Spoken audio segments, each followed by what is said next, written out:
So remember, I'm the assistant credit officer. Yes, yes. Within the period of 3 months, I'm promoted to acting CEO.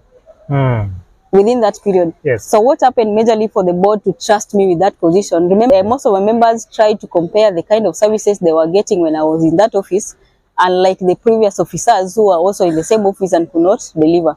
So when they had issues in one of the AGMs that CEO was not, the Sacco didn't have a CEO, Yes. they had somebody who was acting in that position and they were also not delivering.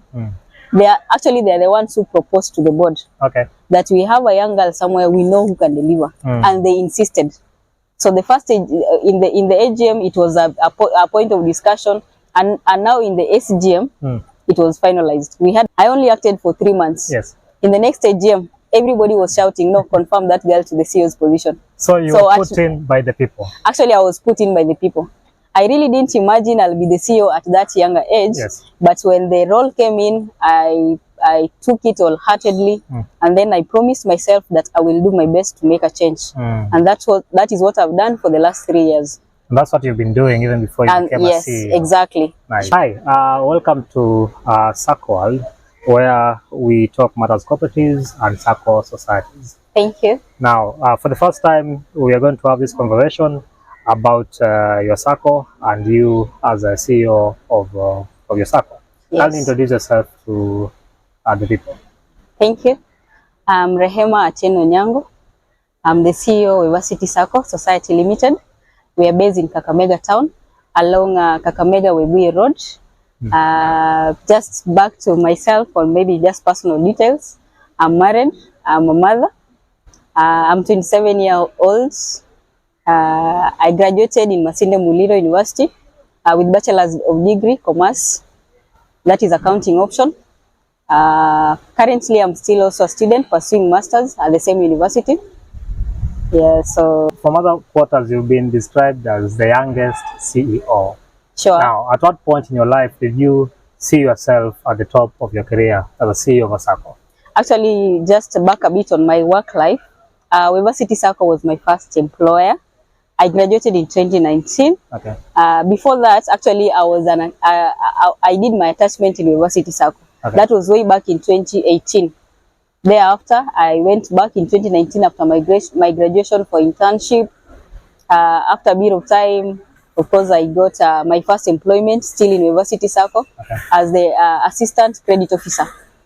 Thereafter, of course, in my position as the assistant credit officer, I managed to actually interact with 80 to 100% of our membership in terms of loaning advice, savings, and so forth. So after that, I used to experience one problem, especially when I was in the credit department, which was about liquidity. Like we had so many members coming in to borrow, and at that point, Sacco never had enough to give out as loans. And therefore, you just imagine sitting in a credit office, you are promising members loans, and there is no money to give out at that time. Sure. So I used to wonder now what's happening at the management level. Why can these people work out a modality where we will always be having money to give out to members anytime they need it? So even before I thought of maybe becoming a CEO and so forth, already I was facing all these challenges as the assistant credit officer, and I'm just now wondering what may be happening at the management level. At that time, of course, I didn't have many answers to my problems or my challenges at the credit office. Yes. Then now, pushing the story forward, something happened at the management level. The CEO that we had at that time, he exited. And then after that, we had an acting CEO, someone acting in that position of the CEO for a bit of 3 months. Thereafter, she was not really able to deliver as per the board expectations. Okay. So remember, I'm the assistant credit officer. Yes, yes. Within the period of 3 months, I'm promoted to acting CEO. Within that period. Yes. So what happened majorly for the board to trust me with that position? Remember, I've not been in management position, maybe as the deputy CEO or even an accountant and so forth. Most of the members had positive feedback from their side on how I used to work or treat them while in the credit department. Like I was not well versed with the management roles and what they do, but I will take it as a personal initiative to ask the CEO, when are we having money? So that if I promise a member, come tomorrow, you'll get your money, then at least I'm very sure. Sure, they'll get their So money, most of my members tried to compare the kind of services they were getting when I was in that office, unlike the previous officers who were also in the same office and could not deliver. So when they had issues in one of the AGMs that CEO was not, the Sacco didn't have a CEO, Yes. they had somebody who was acting in that position and they were also not delivering. They are the ones who proposed to the board that we have a young girl somewhere we know who can deliver, and they insisted. So the first in the AGM, it was a point of discussion, and now in the SGM, it was finalized. We had our SGM in September. Now in October, I was appointed as the acting CEO. I only acted for 3 months. Yes. In the next AGM, everybody was shouting, "No, confirm that girl to the CEO's position." So you were put in by the people. Actually, I was put in by the people. I really didn't imagine I'll be the CEO at that younger age. Yes. But when the role came in, I took it wholeheartedly, and then I promised myself that I will do my best to make a change. And that is what I've done for the last 3 years. And that's what you've been doing even before you became a CEO. Yes, exactly. Nice, Sure. nice. You talked of your former boss being engaged in some fraud issues. Yes, sure. Even in this conversation, I mean, even in this conference that you're having here with Cusco, that has been the major discussion here. Yeah, yeah. How do you handle such cases now that you are now the chief of your institution? Actually, together with the board, we've come up with a number of internal control systems on how staff are being engaged and to what extent, the kind of rights that they have on the system. And also through our system vendor, he has also really helped us to come up with the maker-checker rules, so that I cannot start and I cannot initiate a loan processing, like I register, I appraise and approve a loan at the same time. So someone must come in to help in the process. Same to treasury cash management, even to the teller. And then same time, we've also embraced work rotation. You can't be a teller and then you sit in that office for 1 year. It's not right here. So we do a lot of work rotation, accountant here today, you are in the credit department, and so on and so forth. And we also encourage our staff to go for leaves. Yeah. Then something else that we realized was about the ICT admin office, where at times you'll realize that the ICT guys are more powerful than even the CEO. Yeah, sure. And then you just imagine, as a CEO, you are seated there, you're imagining without this guy, we may be closing our shops tomorrow, which is not true. So what I did first as a personal initiative, I had to learn the system. Like, in case we don't have the ICT guy in office today, we are still able to continue with the operations. Yes. Same time, I'll also monitor what he does in the system every day. Maybe if I'm quite busy, I've not checked today, of course, tomorrow I just check through. I'm able to view all the system transactions and just be sure everything is going as per order and is as planned. So that we don't come to an extent where maybe something happened and we're just realizing 5 months, or we wait for the external audits to maybe just find a mistake that happened some 5-6 months ago.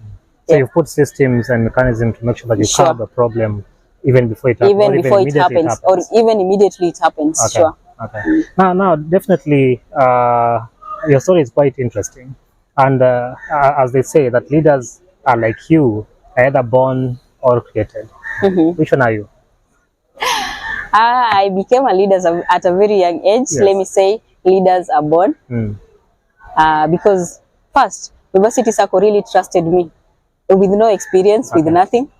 So by then, I was not like created. I've not gone through any trainings to be taught how a good leader is, and so forth. Just with a small knowledge of leadership in my undergraduate process, of course, I used that. But more of it is a leader being born, which is that is what I've used for so long. But I can't really fail to mention the nurturing that I've got through our board of directors. They were very ready to support, and they were patient enough. And now we are seeing results out of it. Yeah, sure. Now, through the time that you've been the CEO, even throughout your journey as a CEO, what key leadership lesson can you share throughout that journey? Let me say, leaders must be available. Yeah. It's a long time where we used to go to the banking hall and you're just imagining where is the branch manager, where is the manager, and so forth. The reason why I'm here today, and maybe you'll hear stories about Rehema as a person, or Rehema doing well in the cooperative sector as the CEO. I'm always available for our members, not just for the members and even for the staff. So it's not all about hard work and all that you say. Okay. Most of the time, just make sure you're available so that as I take our staff through what they're supposed to do, I'm also there leading by example. Serving the people. Serving the people. I'm one person. Every time you want to see the CEO, you will not get my door closed. Okay. My secretary telling you that the CEO is busy today, you may not able to see her. I'm always there to serve the people, to listen to them. Something also very important, you must be empathetic as a leader. Most of the time, learn to be in other people's shoes. Okay. Like if I'm in my office, you're coming up with you're telling me your story, your problem, whatever you have. I should be somebody who is able to be in your shoes and feel whatever you're feeling, so that as I even make my own decision, I know that this is what this member is going through. So that is what have really also helped me to learn to work with people and also to deliver my best to our members. Yeah, and even that you're going through as a person at an individual level, as a both. As a, maybe if I start with at an individual level, yes. Being a young CEO, of course, I was just starting my family. Okay. Yes, I'm here. I'm a mother. I've just got married. My husband needs attention. Okay. My child is there, needs attention. Sure. And I'm always back and forth, work issues and so forth. Meetings and all so that. yeah, when I started, that was my major challenge. But then later on, I had to learn on how to balance both work life and family life, which for now I don't see it so much as a challenge. Okay. But we really embraced that positively, and we're now okay. And then on the Sacco, as a leader, maybe challenge that I've faced as a CEO of a Sacco, based on still the young age, no experience and so forth. At first it was quite difficult, especially on the political side, where you'll realize that in the Sacco movement, most of these things are political, membership, the board of directors and so forth. But there's something that I learned, that as a CEO, I must play the central role of ensuring I manage, if not manage, I be in good terms with the board of directors. Okay. Same time, I manage the members and the staff. So now I'm in the middle, managing these three groups plus all the stakeholders. Yeah, so that's something that I really I had to learn and learn it very fast for the continuity of our Sacco. Okay. Yeah. Now about your Sacco, the Varsity Sacco. Sure. Tell us about it. Where is it located, and what transformative work are you doing in your location there? So Varsity Sacco, like I said previously, we are located in Kakamega town. Yes. Along Kakamega Webuye Road. We have our plaza there called Varsity Sacco Plaza. We are currently just using the ground floor, but we have the first and second floor that in near future we are planning to lease out or to rent to other business people. Yes. Varsity Sacco started way back in 2003. It was registered in October 2003, and then we started our FOSA in 2006. Okay. Yeah. So we've been in operation for the last 20 years. We have our current active members of 2,000 with a total asset base of 550 million. So Varsity majorly, it came from Western University College. If you remember, initially Masinde Muliro was Western. Yes. So that's where the name came from, Varsity. But later on, of course, we've opened our common bond. We are serving residents of Kakamega County. So we have Masinde Muliro University, we have Kibabi University, we have Kafu, previously Kafuko, and then we have a county government of Kakamega, the staff of county government of Kakamega. We also serve county water, plus many other people within Kakamega County. Yes. So currently we are open for both small, medium, and micro scale businesses. We have also onboarded farmers, because you all know that Kakamega County, also agriculture is also an Yes. Yeah. One of the things there. One of the main economic activities within Kakamega County. So we really want to be felt. We are now out of the university. We want to also impact positively to the community that we are into now. Yeah. Now, so many circles are finding it hard to bring on board young people. So that even as you've heard in our the session that I just ended, was it in the morning, I think, the issue of legacy. Doing your work, knowing that at one particular point you will exit, so that someone new, fresh can come in, and the young people who are outside are not part of Sacco it is time that they come on board so that they can take this leadership position. What are you doing as a young CEO of a Sacco to make sure that the young people are also included in the Sacco industry? Actually, as a young leader, I believe I should be the one to be on forefront to spearhead this. Currently, I know we are in Mombasa, and the theme here is diversity, inclusivity, And equity. and equity. Yes. So that means inclusivity. In the inclusivity, we should not just imagine that the old people are the people with the experience and maybe let me say work experience and expertise to run these businesses. Yes. I'm here as a real example that even young people can do better than the old people. Yeah. And most of the time, when you're talking about legacy and what impact are we causing, I think it is also very right. I believe most of the youths, they have purpose for life. They are people, most of them are organized, of course. We have ambitions, we have goals. It's only that most of the time you don't really get a space or a chance to practice. Exactly. If there is anything that I've brought to the Sacco, maybe I'll mention later on, is success to University Sacco.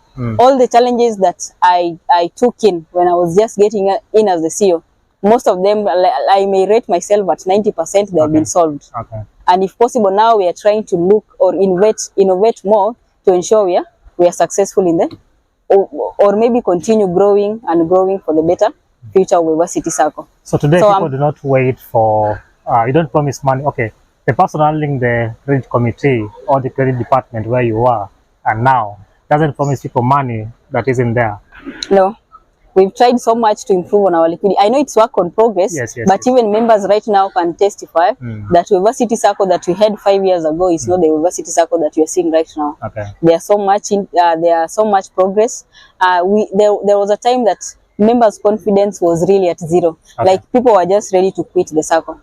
But right now they will tell you, no, CEO, we are here to support you. We can see what you're doing, even with the board of directors. We see what you guys are doing, and we assure you that we'll be patient enough to ensure University Sacco grow. Okay. Yeah. Very impressive.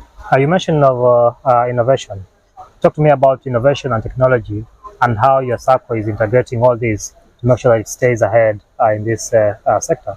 We've 100% embraced technology. Okay. We have a core banking system that is supporting us. We have our banking systems that are always on. Okay. You maybe allow me to take you back a little bit. You had mentioned about youths. Yes. Remember youths also, we are also trying to target youths to our Sacco, either as staff or even as members. Sure. Something we also realized that the Sacco processes about, especially on loaning, how to open an account with the Sacco and so forth, or a bit tedious. You're telling somebody check for guarantors and so forth. Okay. So what we've done as University Sacco, we've really embraced technology to ensure you can register to be a member online. You can fill your forms. If you are requesting for a loan, you can do it online. Then the loan is approved online. You're able to access. Okay. Same time, we've always ensured our banking is on 24 hours, 24/7, so that you can transact from wherever you are. I didn't mention maybe earlier, but University Sacco, we are serving as far as Turkana University. Really? So, and we are even paying their salaries. The salaries of staff of Turkana University is getting the salaries through University Sacco that is based in Kakamega.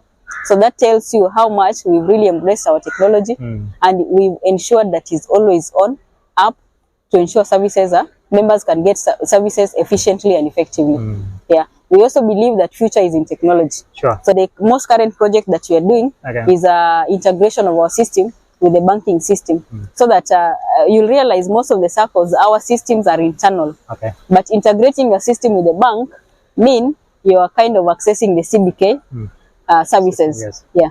So that I also realized University Sacco we started in 2003. So that tells you most of our members are old. Sure. And some started leaving the Sacco. But now I'm looking at the sustainability of the Sacco. If members are leaving and then we are getting new people gradually, it may really interfere with the liquidity of the Sacco again. Okay. So what I did, I shared with the board. We agreed we will introduce products for these old, not old, but they are still, I don't want to do retiree, but senior citizens. Yes. Yeah. So we've introduced products for them. We do quarterly trainings for these guys. Okay. And at the same time, with technology, I also believe we'll be able to help them provide services even when they are home, relaxing at home. They can just do us. We have the USSD code and we have the app.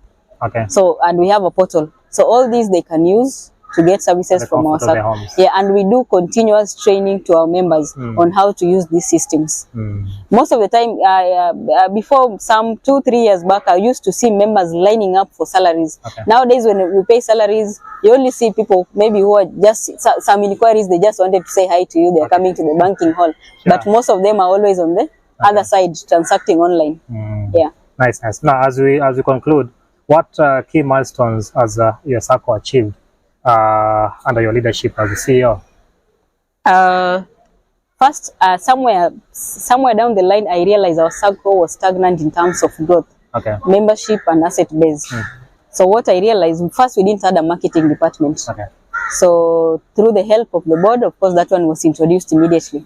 And with that, I've seen our members' growth and even member retention have come easier. Secondly, we didn't have a recovery department. You know, a Sacco may lend, but we are in business. If the loans are not repaid, you are not there tomorrow. So again, that was a very important department that I had to share with the board. And immediately, of course, they have been really supportive. We came up with this recovery office. When we introduced our non-performing loans were at 33%. Last December 2023, we've reported 4.2%. So from 33% to now 4.2. Sorry. So these are the two departments that we introduced under my leadership. Again, remember I mentioned about liquidity, where members used to come and they promised loans and they were not being paid. We've really tried to do a lot of internal resource mobilization. As it is, bank loans are very expensive, and any Sacco is depending on bank loan, then that means you'll not survive in the near future. So what I've done, we are really encouraging our members to save with the Sacco so that we can get enough to also lend. Something also that we've done in our last AGM, we had requested members we do a 50% plowback of dividends and interest on deposits, which they all agreed to, and we'll do it for 3 years, starting from the financial year 2023, 2024, and 2025. So I believe after the 3 years, we'll be having enough to keep us going. Yes. That's very strategic move. Now, finally, what advice would you give aspiring young people or young leaders who are aiming to get to where you are today? The young leaders who are out there, the aspiring young leaders, youths with talents, just like I mentioned before, I believe also leadership is born. A leader is born, that is. So wherever you are, I'll just encourage you this afternoon that keep doing what you're doing, believe in yourself. And at the same time, work with the old people. They will always give you the right advice. Take the advice and also practice what you have. But also at the same time, be patient. I know at times it may take a bit of 1 year, 2 years, but most of the time just be consistent and also patient.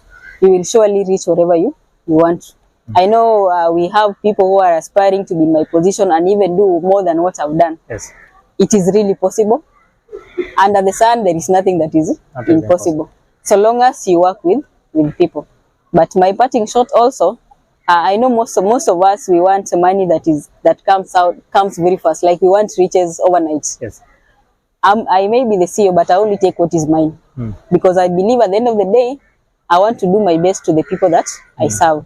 So even as a leader, as a young leader, if you get a position like mine, kindly use it to serve your people. Don't use it to amass wealth that is not yours.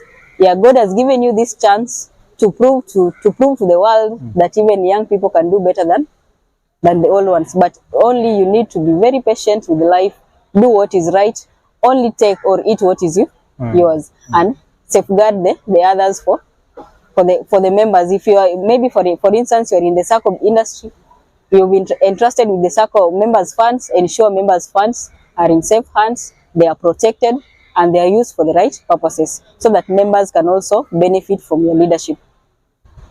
Safeguard members' funds and make sure that they are used for the right purposes. Sure. Thank you so much, Rehema, the youngest CEO of Sacco, and all the best in your future endeavors. Thank you. Thank you.